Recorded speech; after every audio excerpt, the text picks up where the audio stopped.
Welcome to Potion Sword Run. In this episode, we're going to be talking about Xbox Game Pass because it's awesome! So much that it's making the Sony fanboys cry. The biggest one is Shawn Layden, an executive from Sony back in the day, I think PlayStation 4. He's been coming out against Xbox for quite a while now. He recently called it wage slaves for developers. Wage slaves. Like, he is saying that Microsoft is just paying these developers money for their product. The audacity to pay a developer, a game studio, for a product up front. Hey, this is how much I think your product is worth. Let's negotiate and see if we can meet in a middle ground. That's what Xbox Game Pass does to its developers. And if they agree, because it's beneficial for them and their studio, then they do it. And if they don't, then they take the risk in the open market. And that's what this fool doesn't understand. I mean, he does understand it, but he's playing stupid. Just like the Sony fans out there like Dreamcast Guy. This is a guaranteed money for the studio that's developing the games. If you had a chance to guarantee money for your studio so that all the people who work for you can, stay employed, provide food for the family, create more games, wouldn't you take an upfront money? And I'm sure in that upfront money there's bonus type stuff structure for the studio. That's something that we really don't know about. That's between Microsoft, Xbox, and the developers. It's not like one deal encompasses the whole plan. You negotiate with them depending on, your size and power of your game that you might have. And it isn't zero sum, like if you put your game on Game Pass or any other streaming service, then it doesn't have a chance to sell. That's what he was saying too, that it doesn't give these games the chance to blow up.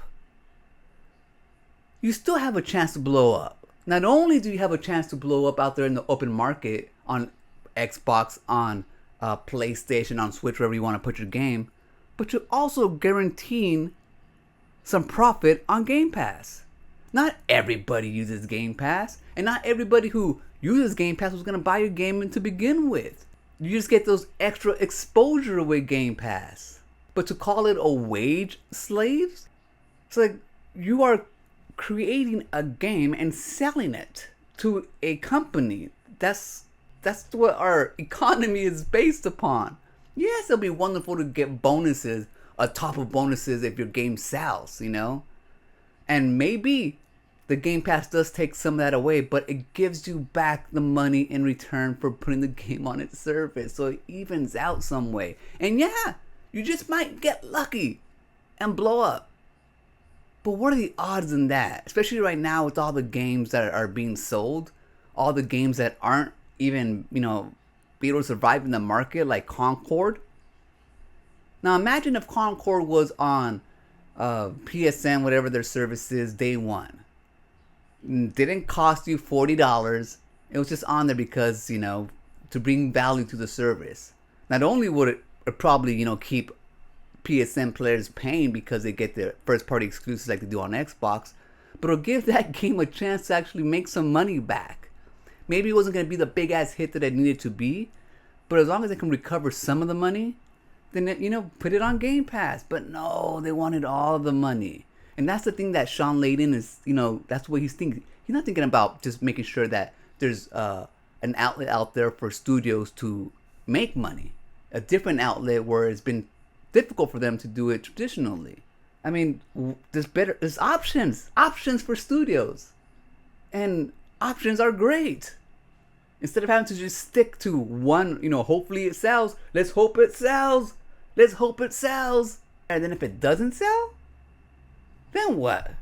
No studio, no sequels, no jobs, no money, no food.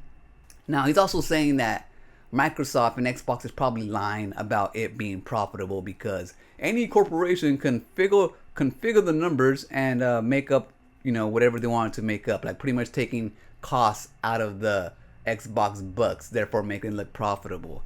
This guy's just hating. Like, what is it with PlayStation people? Like, it runs in their blood. Speaking again of Dreamcast Guy, because PSN finally got some good games on there. It got Spider-Man, old ass freaking games. It got Resident Evil, like 2 and 3, old ass freaking games. Because they put that on PSN, supposedly PSN 1, Sony 1 is over for Game Pass. Game Pass is dead. First of all, anybody who wants to play those games has already played them. Come on, man. And just because those games are great for you doesn't mean they're great for everybody else. For example, being chased by Mr. X and all that bullshit. I hate that in video games for trying to rush me. Like, dude, let me take my time. So, that being on Game Pass or PSN isn't like, oh my god, it's a winner, it's a winner. Especially because we already own these freaking games, man. They're old ass freaking games, but this guy's just so delusional, you know? Just take your wins wherever you can, but like, don't make shit up like this. Like, grasping for straws. Especially because everybody knows when it comes to competing services, Game Pass is supreme, cream of the crop. So I don't understand where Shawn Layden's coming from. I'm sure it's just that Sony like bubbling blood of jealousy, and or otherwise, if Game Pass didn't work, if they didn't need this outlet for developers and, you know, publishers out there, then PSN wouldn't exist. Like, their whatever their tiers are, I don't even know what they are anymore. I had it for a month. Cancel that shit. It was so bad. In the games, like the PlayStation 1 and whatever 2 games, they look like shit, man. Like caca. But I'm just saying that, like, the service wasn't, you know, you gotta put the first party titles on there day one. You just got to. You know, until they do that, then PSN, freaking their Game Pass bullshit, plus whatever they call it, essentials, blah blah blah. It's just that, blah blah blah. And all the shit they say is blah blah blah. Just noise. Game Pass is profitable, 5 billion, no matter how they cook the books. It has 35 plus million subscribers. I get to play day one games on there. Like bangers too, you know? And they're saying that the only games that go on there are cheap games? Come on, we've had Red Dead Redemption on there. We've had Grand Theft Auto on there. Stalker 2 launched on there. All of Xbox first party games on there. I mean, the list just goes on, man. All the simulating games are on there. Power Wash, freaking, that was a crazy old hit. Lawnmower Simulator introduced me to my new passion in video games. How many puzzle games are on there? It's like, it's just an awesome service. And it's profitable. And it's not only good for the gamers, but it's good for the developers out there, especially for the indie ones, you know? Where they don't have to take that risk. Anyways, I'm gonna leave it right there.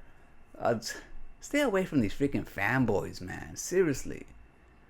You know, now that PlayStation is getting multi-console, putting their games everywhere just like Xbox did. You know, Helldivers just launched. Like Dreamcast Guy is getting desperate with all his little videos and shit. It's like, I don't know. Anyways, I'm gonna leave it right there. Just say, good God, man, good God. And people just fall for this shit. Like this fake outrage out there. Don't play for those console awards, guys. Don't play. It's over. It's time to move on and play video games. I'm gonna leave it right there. I'll catch you guys on the next one. Remember, always be kind to yourself and enjoy your life. And I'll meet you right there. Peace.